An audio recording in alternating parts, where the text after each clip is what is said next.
Hey guys, it's me, Karen. So I had this dream last night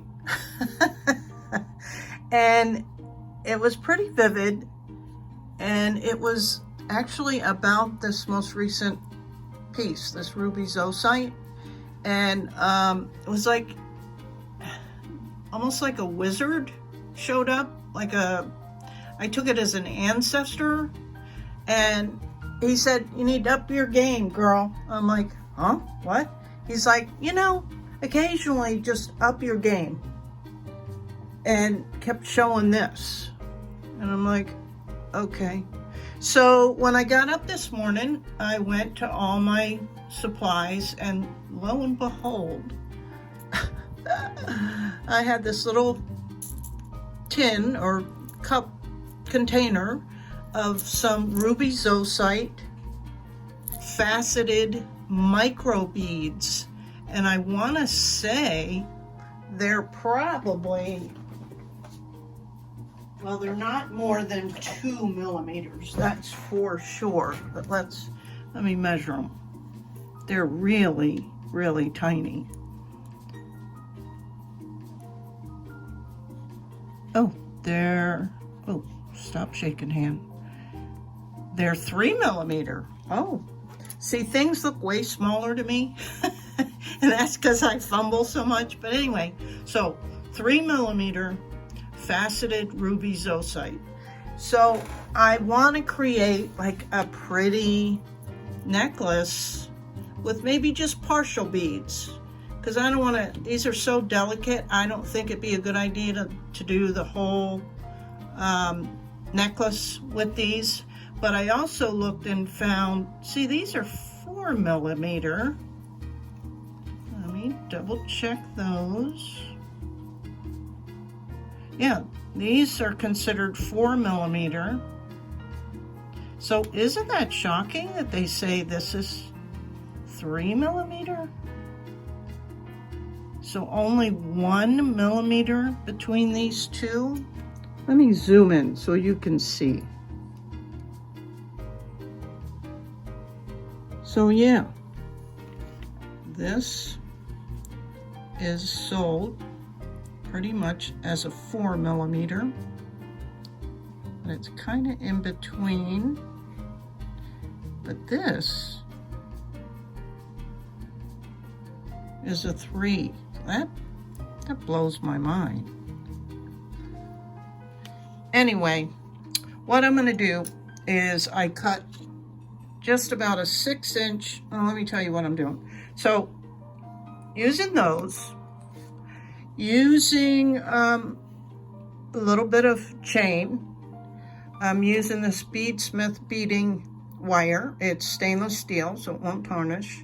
It's only a 7-strand. I mean, the higher number strands are considered better, but they're a lot more expensive. Some crimp beads, some spacer beads that are stainless steel.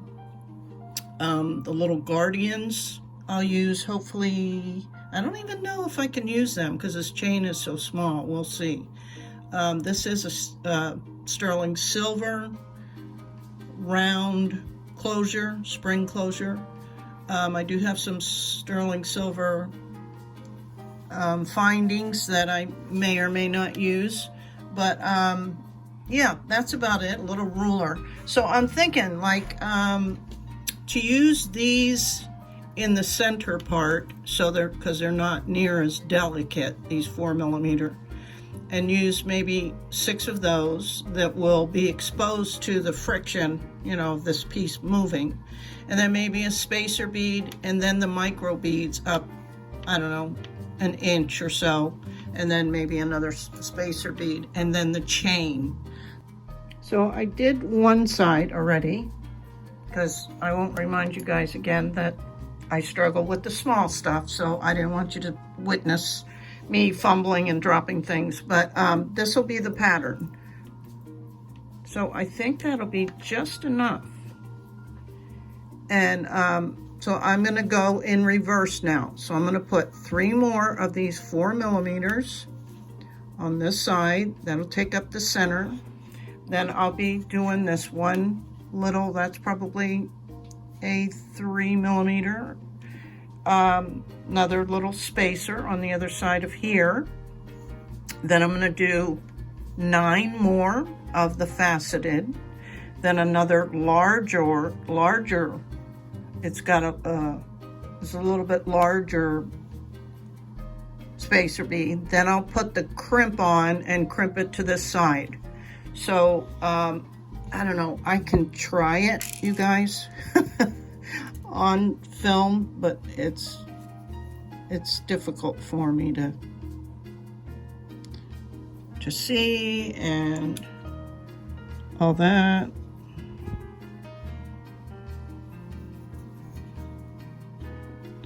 And then I start shaking. Come on.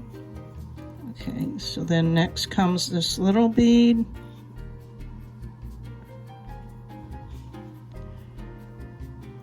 And then I selected like 3 of the green, 3 of the ruby color, and then 3 of the mixed. So let me pull them out and get them on.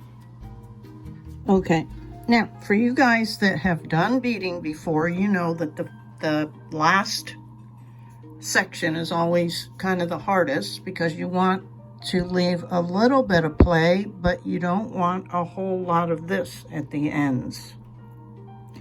So that can be a little bit challenging, especially for us who have some vision problems and steadiness issues and all of the things that come with aging, or even some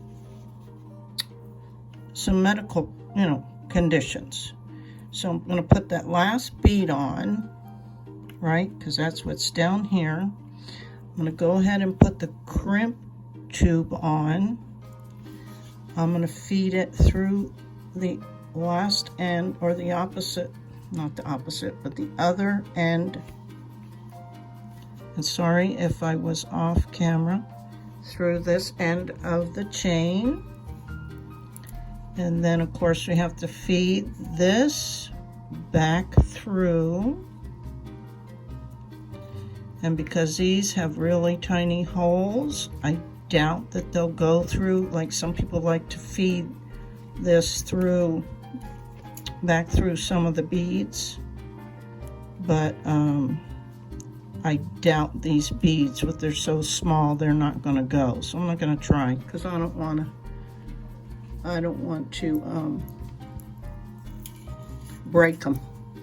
Okay, so this is where I need help, and I don't want to get this so tight, but I also don't want to leave too much play, so I have to keep an eye on this end too. So what I like to do is put a little something through here, through this end, so I don't really screw things up. But you can see I'm already shaking worse, because doing the fine detail stuff is what gets to me. Okay, need it tighter than that. Oh my goodness. Because we want it tighter, but we don't want it so tight there's not movement in the piece. So let's check that. It's tight there. Okay, if I can get it a little bit tighter, I think that'll be good.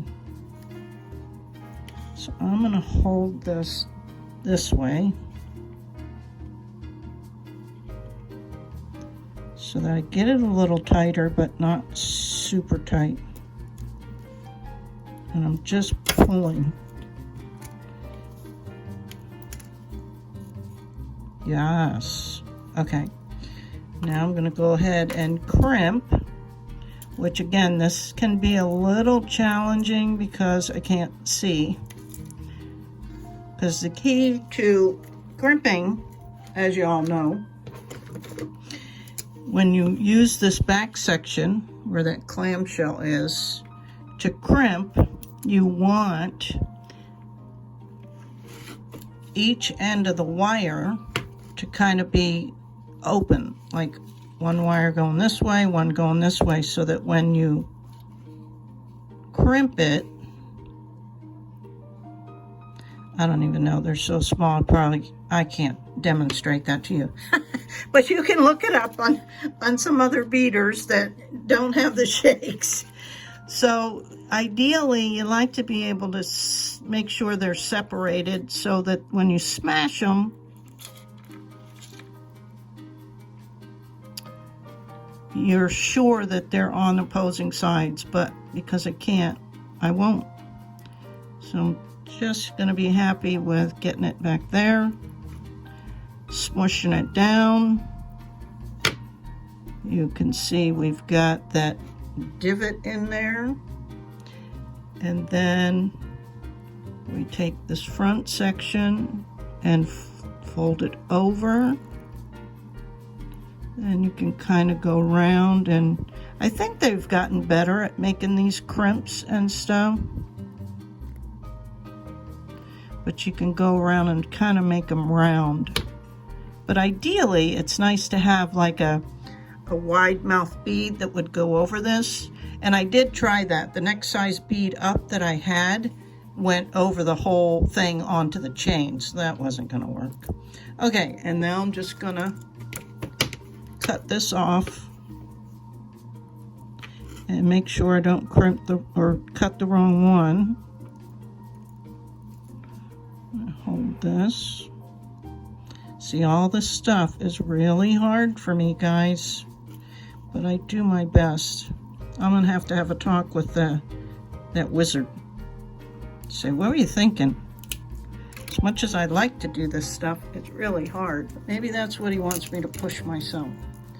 But okay, so there's play, there's giving that, and that's gonna be cute. Okay, so now all I gotta do is measure, make sure I got the right length. I only want it to be about 16 inches. So it's a cute little, you know, delicate. And let me measure that out and I'll be back. And here is the final piece. I love it. I think it turned out really, really pretty. And maybe just a little extra something that it might need, you know? I think it's adorable. What do you guys think?